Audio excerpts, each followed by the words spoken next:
الحمدللہ وحدہ والصلاۃ والسلام علی من لا نبی بعدہ اما بعد فاعوذ باللہ من الشیطان الرجیم بسم اللہ الرحمن الرحیم۔ السلام علیکم ناظرین، صبح کی پرنور ساعتوں میں سعادت کی گھڑیوں میں پبلک نیوز ٹی وی چینل پر پروگرام صدائے قرآن لے کر ڈاکٹر محمد طاہر مصطفیٰ آپ کی خدمت میں حاضر۔ ناظرین کرام، آج پروگرام صدائے قرآن میں جو ہمارا سبق ہے وہ قرآن کریم کا چھٹا پارہ ہے، سورہ المائدہ ہے، اور آیت نمبر 51 سے لے کر 54 تک کے مضامین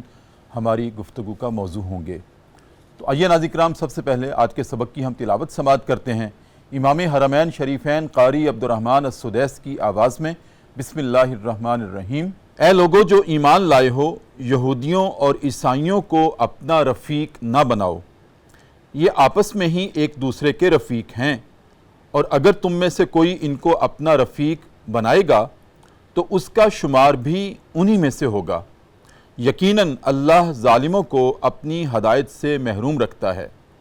آپ دیکھتے تو ہیں جن کے دلوں میں نفاق کی بیماری ہے، وہ انہی میں دوڑ دھوپ کرتے ہوئے نظر آتے ہیں اور کہتے ہیں ہمیں ڈر لگتا ہے کہ کہیں ہم کسی مصیبت میں پھنس نہ جائیں، مگر وہ دن دور نہیں کہ جب اللہ آپ لوگوں کو فیصلہ کن فتح سے سرفراز فرمائے گا یا اپنی طرف سے کوئی اور بات ظاہر کر دے گا، تو یہ لوگ اپنے اس نفاق پر جو دلوں میں چھپائے ہوئے ہیں نادم ہوں گے، شرمندہ ہوں گے، اور اس وقت اہل ایمان کہیں گے کیا یہ وہی لوگ ہیں جو اللہ کے نام پر بڑی بڑی قسمیں کھا کھا کر یقین دلاتے تھے کہ ہم تمہارے ساتھ ہیں۔ ان کے سب اعمال غارت گئے اور آخرکار یہ ناکام و نامراد ہو کر رہے۔ اے لوگو جو ایمان لائے ہو، اگر تم میں سے کوئی اپنے دین سے پھر جاتا ہے تو پھر جائے، اللہ اور بہت سے ایسے لوگ پیدا کر دے گا جو اللہ کو محبوب ہوں گے اور اللہ ان کو محبوب ہوگا، جو مومنوں پر نرم اور کفار پر بہت سخت ہوں گے، جو اللہ کی راہ میں جد و جہد کریں گے، کسی ملامت کرنے والے کی ملامت سے نہیں ڈریں گے۔ یہ اللہ کا فضل ہے، جسے چاہتا ہے عطا کر دیتا ہے۔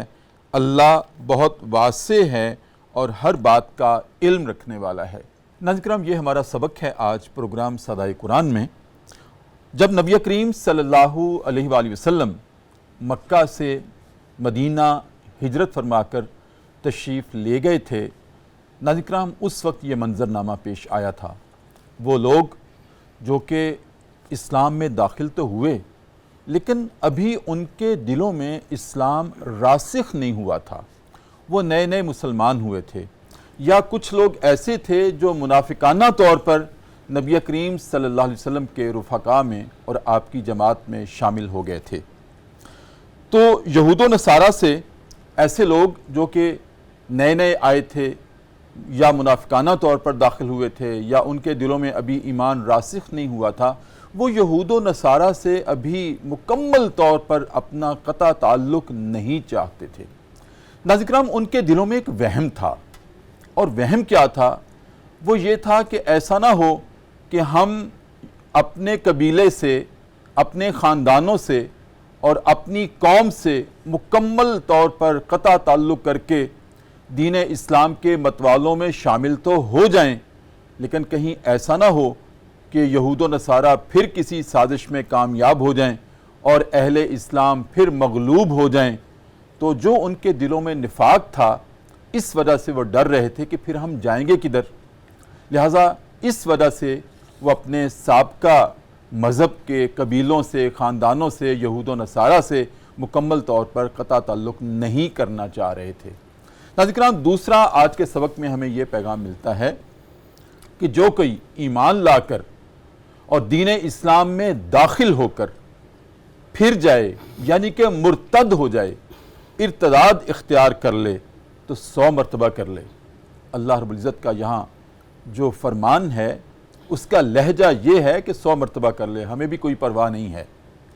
دین اسلام کو اگر کوئی شخص یہ سمجھتا ہے کہ میں نے تھاما ہوا ہے یا دین اسلام کو میری وجہ سے قوت ملے گی، تو یہ اس کا وہم ہے۔ دین ہمارا ہے، اس کو قوت دینے والے بھی ہم ہیں۔ اگر کوئی پھرتا ہے تو 100 مرتبہ پھر جائے، ارتداد اختیار کرتا ہے تو کر لے، ہمیں قدرت حاصل ہے کہ ہم ایسے لوگوں کو صفحہ ہستی سے مٹا دیں اور ان کی جگہ نئے لوگ لے آئیں جن کو اللہ محبوب ہوگا اور اللہ بھی ان کو محبوب رکھے گا، جو پھر اہل ایمان کے لیے بہت نرم خو ہوں گے اور اہل اسلام کی مخالف جماعت کے لیے بہت سخت دل ہوں گے۔ یہ آج کے سبق میں ناظرین کرام اللہ رب العزت کا فرمان ہے۔ اور میں یہ بھی عرض کر دوں ناظرین کرام کہ یہ واقعہ اس وقت پیش آیا تھا خاص طور پر جب نبی کریم صلی اللہ علیہ وآلہ وسلم رفیق اعلیٰ کے پاس جا ملے تھے، اس دنیا سے آپ پردہ فرما گئے تھے، تو اس وقت یہ منظر پیش آیا تھا کہ جو ابھی منافق تھے، جو نئے نئے مسلمان ہوئے تھے، جیسے میں نے عرض کیا کہ دلوں تک گہرائی اور گہرائی سے ان کے روح میں اور جسم میں اسلام داخل نہیں ہوا تھا، تو وہ ڈگمگا گئے تھے، اور ڈگمگا کے کوئی تو اندر ہی اندر یہ سوچنے لگے تھے کہ ابھی ان سے ہم نے تعلق رکھنا ہے، اور کوئی پھر گئے تھے، واقعتاً ارتداد اختیار کر لیا تھا انہوں نے۔ اور پھر ناظرین کرام انہی کے ساتھ پھر حضرت ابوبکر صدیق رضی اللہ تعالیٰ عنہ جو کہ امیر المومنین بنے تھے نبی کریم صلی اللہ علیہ وسلم کی وفات کے بعد، آپ کے اس دنیا میں تشریف لے جانے کے بعد، تو انہوں نے پھر جنگ یمامہ لڑی تھی۔ اور جنگ یمامہ کے مقاصد کیا تھے؟ ان لوگوں کے ساتھ نبرد آزما ہونا جو کہ ارتداد کا راستہ اختیار کر گئے تھے، پھر انہوں نے زکوٰۃ سے انکار کر دیا تھا، اور تیسرا یہ المیہ ہوا ناظرین کرام کہ جو لوگ پھر گئے تھے دین اسلام سے، انہی میں سے ایک جھوٹی نبوت کا دعویٰ کر بیٹھا مسیلمہ کذاب، جبکہ نبوت کا دروازہ تو بند ہو چکا تھا۔ تو امیر المومنین حضرت ابوبکر صدیق رضی اللہ تعالیٰ عنہ نے اس جھوٹی نبوت کا قلع کما کرنے کے لیے آغاز میں ہی ناظرین کرام پھر اس جنگ کو لڑا، جس میں فتح نصیب ہوئی اور مسیلمہ کذاب واصل جہنم ہوا اسی جنگ یمامہ میں۔ ناظرین کرام یہ ہے منظرنامہ آج کے سبق کا، یہ مقدمہ تھا جو میں نے آپ کے سامنے رکھا، اس پر ہم گفتگو کرنے والے ہیں کہ اس میں سے ہمارے لیے صدائے قرآن کیا ہے۔ ناظرین کرام گفتگو فرمانے کے لیے آپ کے جانے پہچانے پروگرام صدائے قرآن کا ایک صحرا ہیں، ایک چہرہ ہیں، جناب ڈاکٹر مفتی امداد محمود فرید، ماشاءاللہ عالم دین ہیں، پی ایچ ڈی ڈاکٹر ہیں، بہت دلیل کے ساتھ گفتگو فرماتے ہیں۔ السلام علیکم ورحمۃ اللہ۔ وعلیکم السلام ورحمۃ اللہ وبرکاتہ۔ کیسے مزاج؟ الحمدللہ خیریت سے ہیں؟ اور ناظرین کرام میری بائیں جانب بارگاہ رسالت مآب صلی اللہ علیہ وسلم میں نذرانہ عقیدت پیش کرنے کے لیے ایک آواز جو کہ پہلی دفعہ پروگرام صدائے قرآن کا حصہ بن رہی ہے، اور اللہ رب العزت نے ان کو محبت رسول سے نوازا ہے، ادب رسول سے نوازا ہے، عقیدت رسول سے نوازا ہے، اور اسی خانوادے سے تعلق رکھتے ہیں جناب سید منیر حسین قادری۔ السلام علیکم۔ جی وعلیکم السلام۔ کیسے مزاج؟ الحمدللہ آپ سنائیں۔ ٹھیک ہے جی الحمدللہ۔ ڈاکٹر صاحب آپ خیریت سے ہیں؟ جی اللہ کا شکر۔ میں نے مقدمہ آپ کے سامنے رکھا، اور اس کے آغاز میں ہی آج کے سبق میں اللہ رب العزت نے پہلے بھی متعدد بار یہ ارشاد فرمایا ہے کہ اہل کتاب کو اپنا دوست نہ بناؤ، یہود و نصارہ کو اپنا دوست نہ بناؤ، ان کو اپنا رفیق نہ بناؤ، ان کو اپنا سرپرست نہ سمجھو، ان سے دلی تعلق نہ رکھو، اور آج بھی آغاز اسی طرح سے ہے۔ پھر سوال ہے ایک دفعہ ناظرین کرام جناب مفتی امداد محمود فرید سے کہ مفتی صاحب آپ ہمارے ناظرین کو فرمائیں کہ ایک طرف دین اسلام کی تعلیم ہے کہ غیر مسلموں کے ساتھ رواداری رکھنی ہے، ان کا احترام کرنا ہے، بحیثیت انسان ان کے حقوق کی پاسداری بھی کرنی ہے، ہر طرح سے ان کو کمفرٹ بھی دینی ہے، ان کی کمیونٹی میں ان کو اپنے عبادت خانوں میں عبادت کی اجازت بھی ہے، تم دخل اندوزی نہ کرو۔ میرا سوال یہ ہے کہ بار بار جو اللہ رب العزت کی طرف سے ہمیں ہدایت ہے، ان کو اپنا دوست نہ بناؤ، اپنا رفیق نہ بناؤ، ایک ہے رواداری، ایک ہے دوستی، حد فاصل کیا ہے؟ ہم کہاں رک جائیں رواداری کرتے ہوئے، اور ان کو دوست نہ بناتے ہوئے کون سی حد ہے جس کو ہم نے اختیار کی؟ بسم اللہ الرحمن الرحیم۔ اللہم لک الحمد کما ینبغی لجلال وجہک وعظیم سلطانک ومجدک وشأنک وقوتک وجبروتک،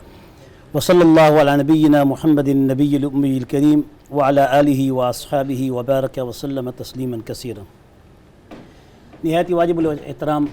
استاد محترم اور سامعین و ناظرین کرام، یہ آج کے درس قرآن میں صدائے قرآن میں دیے گئے موضوعات کے اندر جو پڑھی گئی تلاوت میں آیات جو آپ نے سماعت فرمائیں، ان میں یا ایھا الذین آمنوا لا تتخذوا اليہود والنصارى اولیاء بعضهم اولیاء بعض. مجھے بڑی خوشی ہوئی کہ آپ نے حضرت استاد محترم آپ نے وہ ترجمہ کیا کہ جو باقی مترجمین نے بھی بڑے خوبصورت ترجمے کیے، لیکن اس میں آپ نے یہاں دوست کی بجائے رفیق کہا. جی. اور رفیق کے اندر خود ہی معنی واضح ہو جاتا ہے کہ یہاں رفق جو ہے وہ نرمی کو کہتی ہیں. جی جی. یعنی مصالحت، مداہنت اور ان کے ساتھ ہر قسم کا ان کو ڈھیل، ان کے معاملات کے اندر ان کے ساتھ تعاون، یہ رفق کہلاتا ہے. جی جی. اللہ تعالیٰ نے جو لفظ قرآن پاک کے اندر استعمال ہوئے ہیں وہ بڑی فصاحت و بلاغت کے ہیں. جیسے کہتے ہیں نا کہ شاعری کی ترجمہ اپنی زبان سے کسی شاعر کے مدعا کو بیان کرنا مشکل ہوتا ہے. جی جی. تو پھر اللہ کی کلام کا جو عربی زبان میں فصاحت و بلاغت کے، خود عربی زبان قرآن کی زبان کی مرہون منت ہے، اور وہ اپنی فصاحت و بلاغت اس سے لیتی ہے، اس قرآن مجید کی کلام سے. تو یہاں بھی لفظ یا ایھا الذین آمنوا لا تتخذوا اليہود والنصارى اولیاء بعضهم. جی جی. ولی جو ہوتا ہے وہ ولایت سے ہوتا ہے. ولایت سرپرست کو بھی کہتے ہیں، ولی دوست کو بھی کہتے ہیں. لیکن یہاں قرآن کے جو اسلوب میں یہاں تتخذوا کا لفظ جو آیا ہے وہاں سے مراد، اس ولی سے مراد رفق ہے. ایسی دوستی جو خفیہ دوستی ہو، ایسا تعلق کہ جو ان کے ساتھ دوست بنانے میں دلی مودت کا اظہار کرتا ہو. جبکہ اللہ تعالیٰ نے بڑے واضح طور پہ قرآن پاک میں ارشاد فرما دیا ہے کہ آپ ان سے اپنے دلی محبتوں کا آپس میں تبادلہ نہیں کر سکتے. یہ رفق و محبت مودت جو ہے یہ ولایت کے اندر بالکل بنے ہیں. یہاں یہ دوستی جو ہے اس دوستی سے روکا گیا ہے جو دوستی ان کے ساتھ اس حد تک ہو جائے کہ جس سے ملکی راز بھی راز نہ رہیں، معاملات مسلمانوں کے وہ بھی تمہارے پاس محفوظ نہ رہیں. حتیٰ کہ سوئے قسمت جب پاکستان بھی بنا تو ہم نے اس وقت بھی وفاداری کا اظہار کیا. حالانکہ یہ الفاظ کہہ کے ہم آج تک پابند ہیں، اور پابند ان الفاظ کی اس قدر ہیں کہ ہم اپنے عہد کو توڑتے ہوئے اللہ کے عہد کو تو توڑ چکے ہیں، مگر اس عہد کو توڑنے کے لیے ہم تیار نہیں کہ ہم یہود و نصارہ کی کبھی مدد نہیں کریں گے. اگرچہ ہم نے شروع سے غلطی سے کہہ دیا تھا، لیکن ہم نے وہ عہد توڑ دیا جو اللہ کے ساتھ کیا تھا کہ ہم اس ملک کو اسلام کا قلعہ بنائیں گے، اور اس میں ہم ایسی ریاست فلاحی قائم کریں گے جو تمام مسلمانان عالم امت مسلمہ کی دلجوئی کے لیے ہوگی. ہم نے ان کی دلجوئی کرنے کی بجائے، ان سے محبت کرنے کی بجائے، ان سے مودت کرنے کی بجائے، ان کو حوصلہ دینے کی بجائے ہم نے الٹا یہود و نصارہ سے محبتیں اور ان سے تعلقات کی پینگیں بنا کے رکھی ہوئی ہیں، جس کی پاداش میں آج تک ہم اپنے اس عہد کو توڑنے کے بعد ہم تباہی کا شکار ہیں. آج تک اس ملک کے اندر سکون و امن نہیں آیا. تو یہاں بھی یہ ہے کہ یہاں اللہ تعالیٰ نے قرآن مجید میں جو ارشاد فرمایا ہے، یہ موالات تو حضور نے بھی کیے. کیا میثاق مدینہ نہیں ہوا؟ یہود کے ساتھ آپ کے معاہدے نہیں ہوئے؟ آپ صلی اللہ علیہ وسلم نے تو اقلیتوں کو ان کے حقوق دیے، اور آپ صلی اللہ علیہ وسلم نے غیر مذاہب کو جو مذہب اسلام سے الگ ہیں، غیر مسلموں کو باقاعدہ حقوق دیے ہیں. ذمیوں کے حقوق کا تعین قرآن کرتا ہے. جی جی. ذمیوں کے حقوق کی قصاص و دیت کے اندر برابری قرآن دیتا ہے، لیکن باوجود اس کے کہ اس قسم کی محبت اور مودت سے منع کیا گیا ہے جس محبت و مودت نے منافقین نے کردار ادا کیا تھا. اس لیے ان کو ظالم کہا گیا ہے. ان منافقین، ہاں مفتی صاحب میں آتا ہوں کہ ان کو ظالم کیوں کہا گیا ہے، لیکن حد فاصل کیا ہے؟ حد فاصل یہ ہے کہ ایک طرف رواداری کا حکم ہے. جی، رواداری یہ ہے کہ ان کے ساتھ جو حقوق معاملات کے اعتبار سے جو رعایا کے ساتھ جو ایک قانون کا درجہ رکھتے ہیں، حتیٰ کہ ان کی عبادت گاہوں میں ان کو اپنی عبادت کی آزادی بھی دی گئی ہے کہ وہ اپنے مذہب کے مطابق اپنی عبادت گاہوں کے اندر عبادت بھی بجا لا سکتے ہیں. وہ قانون کو وائلیٹ نہیں کر سکتے اور اسلام کے عادلانہ نظام کے اندر رخنہ اندازی نہیں کر سکتے. حتیٰ کہ ان کی عدالتی فیصلوں میں ان کی ہی شریعت کے مطابق ان کے فیصلوں کو روا رکھا گیا ہے، لیکن افسوس یہ ہے کہ وہ اپنی شریعت کے فیصلوں کو خود نہیں مانتے. ورنہ تو رسول اللہ صلی اللہ علیہ وسلم کے زمانے میں اس قسم کے واقعات، رجم کی سزا وغیرہ، وہ ان کے اپنے ہی قانون کے اندر موجود ہے۔ آج اگر کوئی شراب کو حلال کر دے اور تحریف کر کے اسلام، تورات اور انجیل کو محرف کر کے وہ اپنی شریعت کو منمانی طور پر خود ساختہ پیش کرے، تو یہ تو ممکن نہیں ہو سکتا کہ اللہ تعالیٰ کے پاک پیغمبر صلی اللہ علیہ وسلم کی شریعت مطہرہ میں ایک ایسے پیغمبر کی پاک شریعت کو وہ بدل کر اپنی طور پر خود ساختہ قوانین کی شکل میں پیش کر کے کہیں کہ ہمیں بھی اس کی اجازت دی جائے، پھر ایسی اجازت اسلام ان کو نہیں دے سکتا۔ یہ رواداری نہیں ہے۔ رواداری اس حد تک ہے کہ ان کے حقوق میں رواداری یہ ہے کہ مثال کے طور پہ کوئی اپاہج ہے، کوئی معذور ہے، ان کی اقلیتوں کے حقوق کے تحت ان کی باقاعدہ سیٹوں، ان کی سیٹیں بھی مختص کی جا سکتی ہیں، ان کو اپنے کوٹا سسٹم کے تحت ان کو باقاعدہ نشستیں بھی دی جا سکتی ہیں۔ اب اگر ایک اقلیت ایسی ہو، غیر مسلم ایسا ہو کہ جو اپنے آپ کو غیر مسلم ڈکلیئر ہی نہ کرے، کافر تو ہم نہیں کہہ رہے کہ کافر تو ہمارے مذہب اسلام میں ہے، کوئی غیر مسلم جو بھی ہم کہتے ہیں تو وہ اقلیت اس وقت ہوتا ہے جب وہ اپنے آپ کو غیر مسلم ڈکلیئر کرتا ہے، لیکن ایک ایسا فرقہ بھی ہے پاکستان میں جو اپنے آپ کو غیر مسلم اقلیت ڈکلیئر کرتا ہی نہیں ہے، تو اس کو کیا حق ہے کہ وہ اس ملک کے اندر قانون کے اندر ان تحفظات کو حاصل کرے جو ذمیوں نے حاصل کیے ہوئے ہیں، جو یہود نے حاصل کیے ہوئے ہیں، جیوز نے حاصل کیے ہوئے ہیں، نصارہ نے حاصل کیے ہوئے ہیں، تو وہ کیسے قرآن کے نام پر کوئی تفسیر لکھیں؟ کیسے ان کو یہ حق حاصل ہے کہ وہ مسجد کے نام پر مسجد بنائیں؟ کیسے ان کو یہ حق حاصل ہے کہ وہ مسلمان نام کے سماکم المسلمین کے نام پر اپنا نام مسلمان شو کریں؟ یہ ساری باتیں بہت لمبی تفصیل طلب ہیں۔ تو بہرحال ہمارا یہاں مقصد اس بحث سے جانے کی طرف نہیں ہے، ہمارا مقصد رواداری سے یہ مراد ہے کہ غیر مسلمین جتنے بھی ہیں ان کے حقوق میں، جیسے ان کے یتیم ہیں، ان کے بیواہ ہیں، ان کے اپاہج ہیں، بے روزگار ہیں، کفالت ہماری ان کی اسلامی کفالت، ریاست حتیٰ کہ کرے۔ اسلام نے زکوٰۃ کے ماں سوا اپنے حلال کاروبار سے ان غیر مسلموں کی جو کہ معذور ہیں، حاجت مند ہیں، مشکل میں ہیں، ان کی مدد کرنے کا حکم کیا ہے۔ صرف زکوٰۃ کیونکہ مسلمین کے لیے ہے، اور نظر و نیاز، نظر منت جو اللہ تعالیٰ کے ساتھ خاص ہے وہ مسلمین غرباء کے لیے ہے۔ اس کے ماں سوا تالیف قلوب اسلام کی خاطر بھی علماء کرام نے شروع میں جیسے اسلام کے اندر زکوٰۃ کا دینا بھی جائز تھا، مفتی صاحب زکوٰۃ کا دینا بھی جائز تھا ان غیر میری مسلموں بات تھوڑی سی سن لیں اگر اجازت ہو تو۔ میرا سوال یہ ہے کہ آپ نے جتنی گفتگو کی ماشاءاللہ بہت عالمانہ انداز میں کی ہے، اور اس ساری گفتگو کا تعلق میں سمجھتا ہوں کہ ایک ریاستی سطح سے تھا جی، کہ وہ ان کی سیٹیں مختص کرے، وہ ان کے حقوق کی حفاظت کرے، بالکل ٹھیک ہے۔ جی چلیں، میں چاہتا تھا کہ نیچے سے اوپر جائیں، لیکن آپ اوپر سے نیچے آ رہے ہیں۔ ریاست کے بعد معاشرے پر کیا ذمہ داری عائد ہوتی ہے غیر مسلموں کے ساتھ تعلق کی، اور ایک فرد کی حیثیت سے میں کہاں تک ان کے ساتھ لین دین رکھ سکتا ہوں؟ جو حربی نہیں، جو مقابل نہیں، جو جنگ کے لیے آمادہ نہیں، جو مسلمانوں کے قانون کو بھی تسلیم کر کے مسلمانوں کے ملک کے قانون کی عزت کرتے ہوئے یہاں پر اپنے آپ کو یعنی غیر مسلم اقلیت ڈکلیئر کرنے کے ساتھ رہ رہا ہے، اس کے معاملات ایسی ہیں جیسے پڑوس کے، اڑوس کے، اور رسول اللہ صلی اللہ علیہ وسلم کی احادیث کے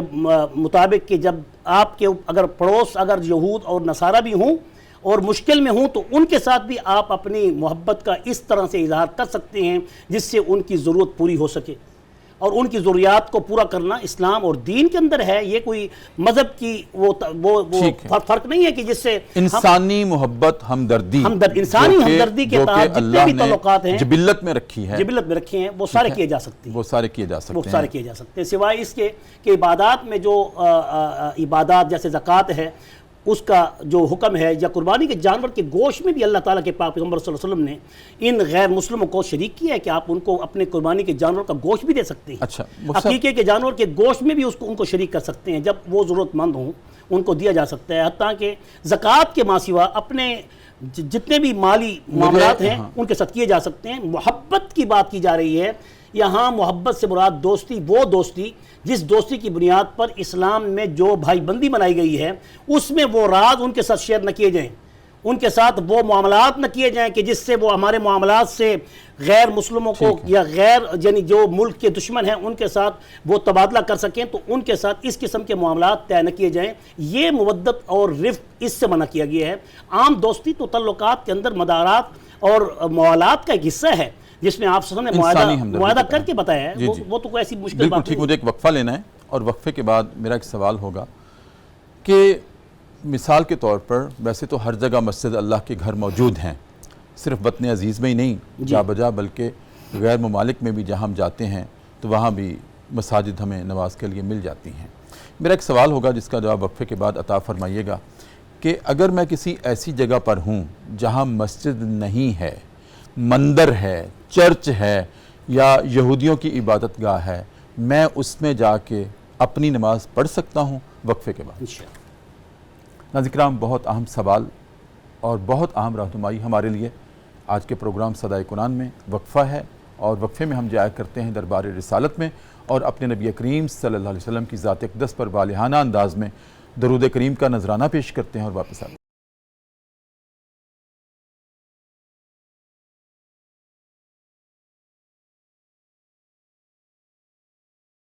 وقفے کے بعد ناظرین کرام دوبارہ آپ کی خدمت میں حاضر ہیں۔ صبح کی پرنور سے آتے ہیں، پبلک نیوز ٹی وی چینل ہے، ہمارا پروگرام ہے صدائے قرآن۔ الحمدللہ رب العالمین، جس کا آغاز الحمد سے ہوا تھا، آج ہمارا سفر پہنچا ہے، قرآن کریم کا چھٹا پارہ ہے، سورہ المائدہ ہے، اور آیت نمبر 51 سے لے کر 54 تک کے مضامین آج ہماری گفتگو کا حصہ ہیں۔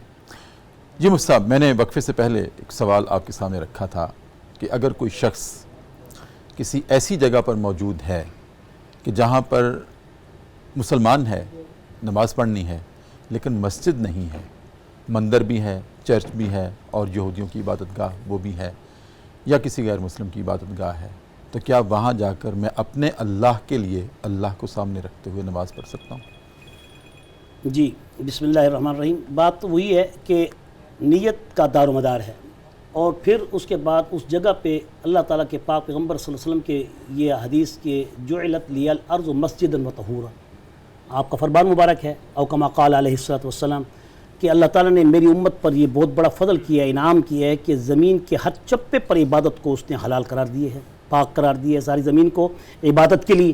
اور ساری زمین کو اللہ نے تیمم کے لیے بھی پاک قرار دیا ہے، یعنی اس سے آپ طہارت بھی حاصل کر سکتے ہیں بدنی بھی، اور یہاں ہر زمین کے ہر چپے پر جو پاک جگہ ہو وہاں پر نماز بھی پڑھ سکتے ہیں۔ اب رہا یہ کہ کیونکہ نماز میں کیونکہ رکوع و سجود ہوتا ہے، اور عبادت کے لیے نیت کا دار و مدار اللہ تعالیٰ کے ساتھ خاص ہے۔ ایک شخص نے ایک سوال کیا کہ میں ہندو ہوں، میں اس وقت کویت میں تھا، اور اس نے کلمہ پڑھا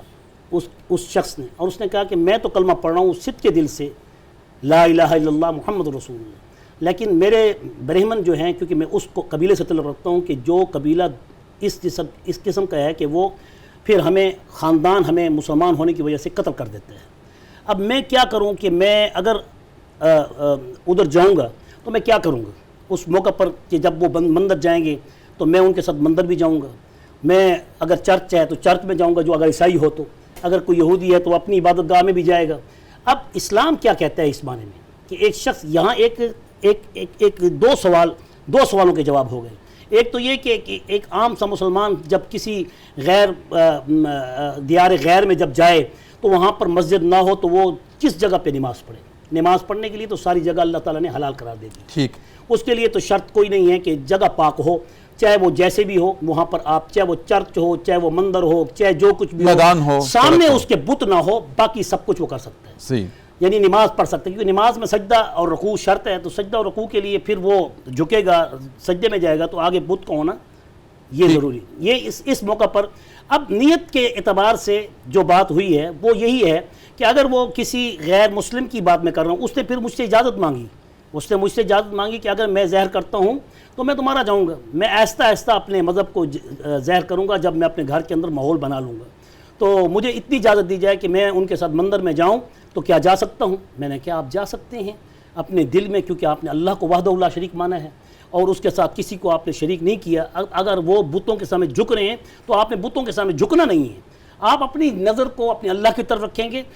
اینما تولوا فثم وجہ اللہ، جہاں بھی تو جائے تیرے لیے ہر جائے مقام اللہ ہی ہے، اللہ ہی ہے ہر طرف، ہر جہت میں اللہ ہی ہے۔ تو اس طرح اس نے اپنے ایمان کو بھی بچایا اور اپنی جان کو بھی بچایا۔ پھر اس کے بعد وہ جب لوٹا،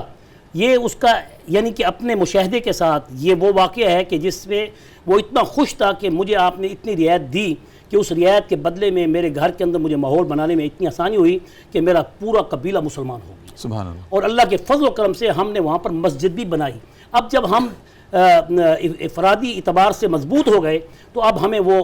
قتل کرنے کی دھمکیاں بھی ان کی طرف سے اب نہیں مل سکتے. ٹھیک. تو یہ ہے کہ نماز اللہ تعالیٰ نے جب ہر زمین کے ہر چپے کو امت محمد کے لیے حلال قرار دیے ہے تو چرچ ہے یا کوئی مندر ہے یا کوئی ایسی عبادت گاہ ہے جہاں پر ان کے ماحول میں رنگ نہ جائے, ان کی عبادت میں وہ مل نہ جائے, لیکن آپ وہاں نماز پڑھ سکتے ہیں. اپنی نماز کو ادا اب کرنے میں اس سوال کو معکوس کرتا ہوں جی کہ آپ نے فرمایا کہ نیت خالص اللہ کے لیے ہونی چاہیے, اللہ کے لیے ہونی چاہیے, جگہ ساری پاک ہے, جی کہیں بھی آپ نماز پڑھ سکتے ہیں. اگر کوئی غیر مسلم, کوئی عیسادی, کوئی عیسائی, کوئی یہودی, کوئی ہندو ہماری مسجد میں آ کر نماز پڑھے, اگر وہ ہمارے مذہب کے کوئی قانون کو نہ توڑے, مثلا مثال کے طور پہ وہ بت آ کے نر کے ہندو وہ آ کے اپنی عبادت کر رہے ہیں, علماء نے اس کو منع نہیں کیا. یہی تو تعلیم ہے, ادعو الی سبیل ربک بالحکمت والموعظۃ الحسنہ. سبحان اللہ. اسلام اس چیز کی قطعاً اجازت نہیں دیتا. یہ کتنی بڑی بات تھی جو آج آپ واضح کر رہے ہیں جی قوم کے سامنے. اسلام ایک ایسا مذہب ہے کہ جس میں سب سے پہلے اخلاق ہیں, اور کسی کے مذہب کی عزت کرنا. یہ بھی دیکھیں آپ کے سامنے کیا یہود کی بیٹی نہیں آتی تھی, بیٹیاں آئیں مسجد نبی میں آئی, عیسائیوں کی, اور مسجد نبی میں کیا سفراء نہیں آتے تھے, کیا وہ اپنی عبادت بجا نہیں لاتے تھے, کیا وہ بتا کے یا پوچھتے رہتے تھے؟ آپ سب نے ان پر کوئی قدر نہیں کی, کوئی ریسٹرکشن نہیں رکھی,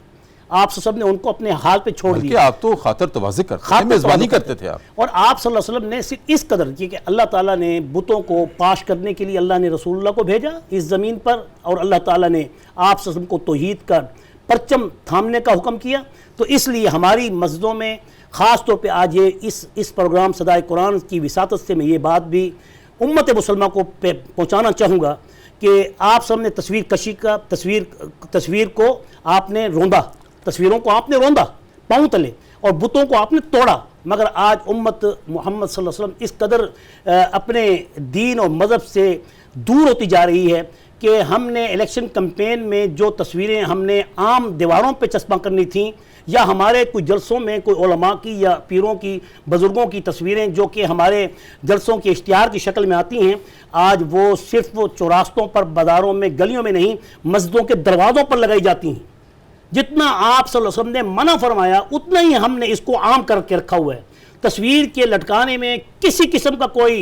کوئی بھی اختلاف نہیں ہے کہ یہ حرام ہے, گناہ ہے. اور لا یدخل الملائکۃ فی البیت فیہ قلب او تصاویر او کما قال علیہ الصلوۃ والسلام, کہ جس کے گھر میں تصویر لٹکی ہوئی ہوگی, آویزاں ہوگی,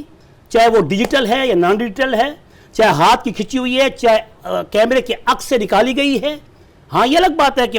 آپ کی موبائل کے اندر جو تصویر ہے, جو اندر ہے, وہ محو ہو جاتی ہے, وہ مٹ جاتی ہے, ڈیلیٹ ہو جاتی ہے, وہ دیکھ پا نہیں ہے. تصویر وہ ہے کہ جس کو آپ اپنے کسی کاغذ پر یا کسی چیز پر اس کو مضبوط کر کے اس کے عکس کو محفوظ کر لیں, اس کو تصویر کہتے ہیں. بس بات ہی ختم ہو گئی, اس کو تصویر کہتے ہیں. تصویروں کے لٹکانے کا آج اتنا, یہ بھی وضاحت فرما دیں کہ جو مجبوراً آج تصویر ہمیں بنانی پڑتی ہے, وہ تو کوئی دستوری حکم ہے, پاسپورٹ کے لیے, شناختی کارڈ کے لیے, ابھی جیب میں ہمارے وہ تصویریں آفیشیل ڈاکومنٹس ہیں. ہاں جی, اس میں تو علماء دیکھیں, آپ سب کے الفاظ کو اگر غور سے دیکھیں تو آپ نے یہ بھی تو ساتھ فرمایا ہے نا کہ شوقیہ کتا, حالانکہ کتا پالنا منع تو نہیں ہے, 3 قسم کے کتے پالے جا سکتے ہیں, لیکن شوقیہ کتا. تو میں اس حدیث کی تطبیق یوں کرتا ہوں کہ آج کے اس دور میں کیونکہ تصویر کی ضرورت اتنی پڑ گئی ہے, پکچر کی, کہ ہمیں اپنے ڈاکومنٹس کے اندر رکھنا, ویزا نہیں ملتا, حج کے لیے آپ آگے نہیں جاتے, عمرہ بھی نہیں کر سکتے. تو اس لیے یہاں یہ بات بھی تطبیقاً ہم پیش کر سکتے ہیں کہ جیسے شوقیہ کتا پالنے سے آپ صلی اللہ علیہ وسلم نے منع فرمایا ہے, ایسے ہی شوقیہ تصویر کھنچوانے سے بھی رسول اللہ کا یہ فرمان آج بھی قائم و دائم ہے. اس کے ماں سوا جو اضطراری حالت میں یا مجبوری کے عالم میں جو تصویریں کھنچوائی جاتی ہیں اور وہ اپنے پاس رکھی جاتی ہیں, ڈاکومنٹ کا حصہ ہوتی ہیں, اس کے اوپر کوئی پوچھ گچھ نہیں ہوگی, اللہ تعالیٰ معاف فرمائیں گے. لیکن جہاں تک شوقیہ البم بنائے جاتے ہیں اور پھر مسجدوں پر آ کر آج یہ تصویروں کو لٹکایا جا رہا ہے, اور اس میں کوئی عالم پوچھتا نہیں ہے, بتاتا نہیں ہے. کسی مسلک کے عالم کو یہ جرت ہی نہیں ہوتی کہ یہ آپ مسجد کے دروازے پر تصویریں لٹکا رہے ہیں کسی کی کمپین چلانے کے لیے, کسی جلسے کے اشتہار میں کسی مولوی کی, پیر کی آپ تصویر دے کے آپ مسجد کے دروازے پہ لٹکا رہے ہیں. یہ خدا کا خوف کرو, کیا ہو گیا امت محمد صلی اللہ علیہ وسلم کو کہ آپ صلی اللہ علیہ وسلم نے کس قدر اس تصویر کی لعنت سے بچنے کا حکم کیا ہے, اور آج ہم کس قدر اس تصویر کو عام کر کے مسجدوں تک لے کے آ گئے ہیں. اب تو مسجدوں کے اندر بھی تصویر لٹکی ہوئی. جی, بہت خوبصورت رہنمائی مفتی صاحب آپ نے آج فرمائی ہے. خاص طور پر یہ ہمارے گھر گھر کی کہانی ہے جی, جو میں نے آپ سے سوال پوچھے تھے کہ ایک غیر مسلم وہ بھی آتا ہے، لیکن یہ ہے کہ جیسے آپ نے کہا نا کہ کوئی بت پرست ہندو جی وہ ہماری مسجد میں آ کر بت نہیں سامنے رکھ بت نہیں سکتا، سامنے رکھ سکتا، اور وہ کوئی کہہ رہا ہوں کہ اپنے مذہب کے مطابق لیکن عبادت وہ بجا سب لے۔ ایک اور بات ہے، آج تو شیعہ سنی کی مسجد بھی نہیں جا سکتا، سنی شیعہ کی مسجد بھی نہیں جا سکتا، بریلوی دیوبندی کی۔ میں اس چیز کو بھی کنڈیم کروں گا کھلے، اس صدائے قرآن کی اس آواز کو میں امت تک پہنچانا اپنے اوپر فرض سمجھتا ہوں کہ مسلک کی اس لڑائی میں آج ہم نے امت محمد صلی اللہ علیہ وسلم کا بڑا نقصان کر دیا ہے، اور مساجد کا احترام ہم نے پامال کر دیا، مساجد کا احترام پامال کر دیا ہے۔ کوئی کہتا ہے یہ بریلوی مسلک کی مسجد ہے، کوئی کہتا ہے دیوبندی مسلک کی مسجد ہے، کوئی کہتا ہے اہل حدیث مسلک کی مسجد ہے۔ یہ کیا اسلام نے سب کی ہے؟ اسلام نے ہمارا نام سماکم المسلمین رکھا ہے یا سماکم اہل حدیث رکھا ہے یا سماکم دیوبند رکھا ہے یا سماکم البریلویہ رکھا ہے؟ جب قرآن نے ہمارا نام مسلمین رکھا ہے تو خدا را ہمیں بھی اپنے نام کو قائم رکھ کے مسجدوں کے اوپر ان قسم کے بورڈوں کو آویزاں کرنے کی بجائے ان کو ہٹا دینا چاہیے۔ سارے گھر اللہ کے جو مساجد ہیں، بنات بیت اللہ علی الارض او کما قال علیہ الصلوۃ والسلام، اللہ نے بیت اللہ کی یہ بیٹیاں قرار دی ہیں، جتنی بھی یہ مسجدیں ہیں، ساری مسجدیں اللہ کے گھر کی، بیت اللہ کی یہ بیٹیاں ہیں۔ آپ نے آج ماشاءاللہ آپ جوش خطابت میں ہیں، ایک یہ بھی فرما دیں کہ آپ نے کہا کہ بت نہیں سامنے رکھا جا سکتا، میں یہ سوال کر رہا تھا، اب دوبارہ ماشاءاللہ جولانی میں آ گئے، لیکن ایک بعض مذاہب ایسے ہیں کہ ان کی عبادت گاہوں میں گانا بجانا ہے، آپ شاید سمجھ گئے ہوں گے۔ جی بالکل سمجھ گئے۔ وہ تو نہیں ہماری مسجد میں کر سکتے، بالکل قطعاً حرام ہے۔ نہیں نہ ہو سکتا۔ الغناء ينبت النفاق في القلب كما ينبت الماء الزرع او كما قال علیہ الصلوۃ والسلام۔ آپ صلی اللہ علیہ وسلم کی حدیث مبارک ہے کہ گانے تمہارے دلوں کے اندر منافقت کو ایسے اگاتے ہیں، گانوں کا سننا، موسیقی کا سننا جو دھن پر ہوتی ہیں، جو کسی ساز پر بجائی جاتی ہیں۔ ایک تو اشعار کا کہنا ہوتا ہے، اس کے بارے میں نہیں کہہ رہا، وہ اشعار جو عشقیہ اشعار یہ جو دھن پر، سوز پر، ساز پر جب بجائے جاتے ہیں، جس کو دف کے علاوہ ڈھول کی دھمک پہ اور دھاپ پہ اور اس طرح اور جو باجے اور موسیقی کے جو آلات ہیں جو آج کل کی دنیا میں رواج پذیر ہیں، آپ صلی اللہ علیہ وسلم کا واضح ارشاد ہے کہ یہ تمہارے دلوں کے اندر منافقت کو ایسے اگاتے ہیں جیسے کہ کھیتی کے اندر آپ پانی دیں اور اس کے اندر سے سبزہ ہوگی، اس کے اندر سے ایسی ایک وقفہ لے لوں۔ میرا سوال تھا کہ غیر مسلم بعض ایسے ہیں کہ جن کے مذہب میں، جن کی عبادت میں گانا بجانا ہے، اور آپ نے کہا کہ صرف بت نہیں بلکہ یہ گانا بجانا بھی ہماری مسجد میں نہیں ہو سکتا، اپنی عبادت کس طرح پھر وہ کر سکتے ہیں، یا ہم کیسے کہہ دیں کہ ایک عیسائی ہماری مسجد میں آ کر اپنی عبادت کر لے جبکہ ان کی عبادت کا اسلوب ہی کچھ اور ہے؟ جی تو اس پر بھی ہمیں سوچنا ہے۔ اور دوسرا موسیقی کے بارے میں آپ نے بات چھیڑ دی، تو سوال جب ہم موسیقی کا کرتے ہیں مفتی صاحب، جیسے کہ آپ نے پوری دلیل کے ساتھ کہہ دیا ہے کہ ساز کے ساتھ طبلے کی تھاپ پہ، ڈھول کی تھاپ پہ، سازینے پر جو بھی گانا بجانا ہوتا ہے یہ اس کو آپ ناجائز قرار دے رہے ہیں، جی پھر سوال اٹھتا ہے کہ نبی کریم صلی اللہ علیہ وسلم نے جب مکہ سے مدینہ ہجرت فرمائی تھی تو بچیوں نے بھی دف بجا کر آپ کا استقبال کیا تھا، طلع البدر علینا، اس کی شرح حیثیت کیا ہے؟ وقفے کے بعد بات کرتے ہیں۔ ناظرین کرام، بہت اہم سوال آج مفتی صاحب از خود چھیڑ رہے ہیں، اور لیکن ان کا جواب بھی ہم ساتھ ساتھ لے رہے ہیں۔ وقفہ ہے دوبارہ پروگرام صدائے قرآن میں، اور ہم دوبارہ چلتے ہیں دربار رسالت میں اور اپنے نبی کریم صلی اللہ علیہ وسلم کی ذات اقدس پر والہانہ انداز میں درود کریم کا نذرانہ پیش کرتے ہیں۔ واپس آتے ہیں۔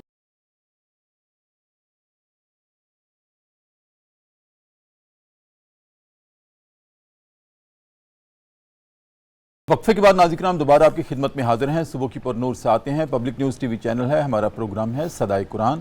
اور آج الحمدللہ رب العالمین ہمارا سبق ہے ناظرین کرام قرآن کریم کا چھٹا پارہ ہے، پوری ترتیب اور تسلسل کے ساتھ سورہ المائدہ پہ ہم پہنچے ہیں، اور آیت نمبر 51 سے لے کر 54 تک کے مضامین ہماری گفتگو کا موضوع ہیں۔ جی مفتی صاحب، وقفے سے پہلے میں نے سوال کیا تھا، آپ نے موسیقی کو ناجائز جب قرار دیا ہے تو اس پر کاؤنٹر کویسچن ہے کہ یہ آ جاتا ہے کہ طلع البدر علینا کے نام سے ایک بہت خوبصورت نبی کریم صلی اللہ علیہ وسلم کے استقبال کے لیے بچیوں نے دف بجا کر یہ ترانہ گایا تھا، اس کی شرعی حیثیت پہ کیا؟ طلع البدر علینا من ثنیات الوداع وجب الشکر علینا ما دعا للہ دا ایہا المبعوث فینا جئت من امر المطاع یہ تشرفت المدینہ ما دعا للہ دا، یہ تو بچوں کا یہ اشعار تھے. اور بچیاں تو ویسے بھی کھیل کود میں اگر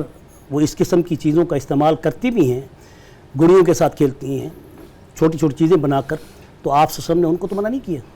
وہ تو اس چیز کی مکلف بھی نہیں تھی. یہ تو جوان بالغ لوگوں کی بات ہے کہ دف کا اطلاق بھی اس ڈھول اس تھاپی پہ ہوتا ہے جس کا ایک طرف سے خالی ہو اور ایک طرف سے بند ہو. اور وہ جنگ کے موقع پر بھی، اور آپ صلی اللہ علیہ وسلم نے اس کا کسی حد تک شادی کے موقع پر بھی اس کا جواز بجانے کا اس لیے کیا تاکہ لوگوں کو پتہ چلے کہ نکاح ہو رہا ہے، نکاح کی رسم بجائے سنت نکاح مسنون کی رسم بجائی جا رہی ہے، لوگوں کی توجہ کو مرکوز کرنے کے لیے. لیکن جہاں جو نفس کا سرور ہے وہ ان چیزوں سے نہیں آتا. آپ دف کی آواز کو آپ دیکھیں تو دف کی آواز سے ایک ایسی آواز نکلتی ہے جو انسان کے جسم میں نفس کے اندر جسم کے اندر کوئی ایسی وہ تیزی ایکسیلیشن پیدا نہیں کرتی جس سے انسان کے اندر کوئی نفسانی کوئی جوش اور جذبے ہیجان پیدا ہو. اور ڈھول اور یہ تازیانے اور یہ وغیرہ ان کے اندر تو صاف ظاہر ہے کہ اللہ تعالیٰ کے پاک پیغمبر صلی اللہ علیہ وسلم نے تو ہر اس عبادت سے بھی منع فرمایا جس کے اندر نفس کا ریا آ جائے. اگر کوئی شخص نعت کو اس طرح پڑھ رہا ہے کہ وہ کسی گانے کی اور موسیقی کی طرز پر اس میں آواز اس نے اپنے لاؤڈ سپیکر کے اندر اتنی ساؤنڈ رکھی ہوئی ہے کہ جس سے وہ دف کی بجائے وہ ساز بن رہا ہے، تو ایسی نعت سننا بھی منع کر دیا گیا، علماء کرام منع فرمایا. یعنی اس چیز پر تو تمام کا اتفاق ہے. یہ الگ بات ہے کہ آج ہم نے دیکھا دیکھی ان سب چیزوں کو جائز قرار دیتے اسلام اور دین کو اتنا ہم نے نعوذ باللہ ہلکا کر دیا ہے کہ جس پر اب خود عمل کرنے کے لیے بھی ہمیں جرت نہیں ہوتی. واپس آتے ہیں مفتی صاحب اپنے سبق پہ، اور پروگرام کے آخری لمحات ہیں. ایک دو بڑی اہم چیزیں ہیں کہ یہاں ارشاد ہے آج کے سبق میں کہ جو لوگ قسمیں کھا کھا کر اپنے ایمان کا یقین دلاتے ہیں وہ بھی اپنے اعمال ضائع کر بیٹھتے ہیں. تو کیا زیادہ قسمیں کھانے سے بھی ہفتے اعمال کا خدشہ اور اندیشہ ہوتا ہے؟ یہاں زیادہ قسمیں کھانے کے بارے میں جو آیات پیش کی گئی ہیں اس میں منافقین کے اس کردار کو واضح کیا گیا ہے. جس وقت وہ قسمیں کھا کر ان کے پاس آتے تھے اور کہتے تھے کہ ہم تو آپ کے ساتھ ہیں، مسلمانوں کو کہتے تھے، اور ہم تو ان کے ساتھ اس لیے جاتے ہیں کہ ان سے کچھ مفاد لیتے ہیں، جیسے کہ آپ نے آیات کے اندر ترجمہ و تشریح پیش کی. لیکن جب غزوہ خیبر ہوا تو ان یہودیوں کے گھروں کو پھر ان کو نکالا گیا اور ان کے گھروں کو گرایا گیا، تو یہ اس وقت بڑے نادم ہوئے. اور اس وقت یہ اپنی ان قسموں پر اتنے نادم ہوئے کہ جو یہ کہہ رہے تھے تو بعد میں ان کی زبانیں سچ بولنے لگ گئیں، اگلنا شروع کر دی کہ ہائے یہ کیا ہو گیا، اور وہ ارمان کھانے لگ گئے. تو اللہ تعالیٰ نے اس موقع پر ان کو یعنی ان کی سرزنش کی کہ تم چھپے ہوئے تعلقات رکھ کر یہود و نصارہ کے ساتھ آج ان کی مغلوب ہونے کی وجہ سے آج اپنے آپ کو ظاہر کر رہے ہو. وہ ایسی قسمیں کھانا ان کے ہفتے اعمال کے لیے، وہ ان منافقین کے نہیں ہیں. رہا یہ کہ مسلمان اگر اپنی قسم کو توڑ دیتا ہے تو اس پر کفارہ ہے، اس پر پھر اس کا فدیہ ہے، اس کو پھر پہلے تو اللہ رب العزت نے یہ بھی ارشاد فرمایا کہ تمہاری ایسے جی فضول قسمیں کھانے پر اللہ تعالیٰ یؤاخذکم اللہ باللغو فی ایمانکم ولکن یؤاخذکم بما کسبت قلوبکم، جو تم سمجھ سوچ کر جو نیت کے ساتھ قسم کھاتے ہو، لیکن اس پر بھی علماء کرام نے فرمایا کہ ایک حلف لیا جاتا ہے برکت کے لیے، جیسے واللہ تعالیٰ باللہ، یہ عرب کی عادت ہوتی ہے، وہ بطور تبرک اٹھاتے ہیں لفظ اللہ کا قسم کے ساتھ. لیکن جب قسم کو بطور تبرک کی بجائے جب اللہ تعالیٰ کے عہد کے طور پہ پیش کیا جائے گا تو پھر اس کو پورا کرنا واجب ہوگا، ورنہ پھر اس پر کفارہ ہے، اس کا احتساب ہوگا. جی مجھ سے بہت شکریہ آپ کی اس خوبصورت رہنمائی کا. ناظرین کرام، اب بڑھتے ہیں کلام کی طرف. میں گزارش کروں گا سید منیر حسین قادری جو کہ بارگاہ رسالت مآب صلی اللہ علیہ وسلم میں کلام پیش کریں گے، اور اس کے ساتھ ہی ناظرین کرام آج ہمارے پروگرام صدائے قرآن کا وقت اپنے اختتام کو پہنچتا ہے. اپنے میزبان ڈاکٹر محمد طاہر مصطفیٰ کو اجازت دیجیے. اپنا بہت خیال رکھیے. اللہ حافظ. خواب میں در کھلا حضوری کا، خواب میں در کھلا حضوری کا، کیا وسیلہ بنا حضوری کا. جیسے جیسے ہوئی پذیر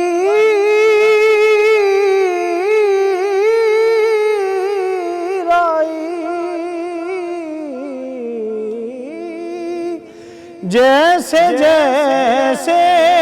ہوئی پذیرائی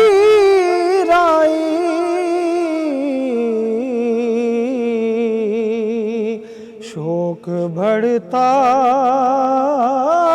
گیا حضوری کا کیا وسیلہ بنا حضوری کا میرے دل میں جو داغ حسرت تھا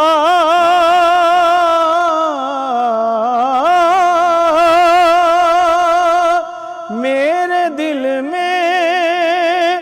جو داغ حسرت تھا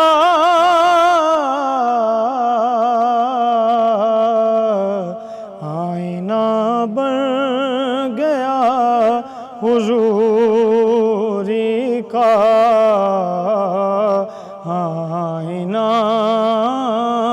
بن گیا حضوری کا اور آنسوں کے چراغ جل اٹھے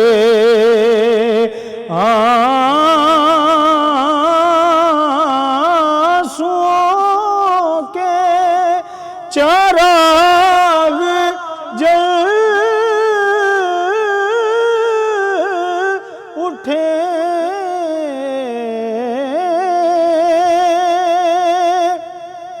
آنسوں کے چراغ جل اٹھے شور بھرپا ہوا حضوری کا کیا وسیلہ بنا حضوری کا حاصل زندگی سمجھ تائب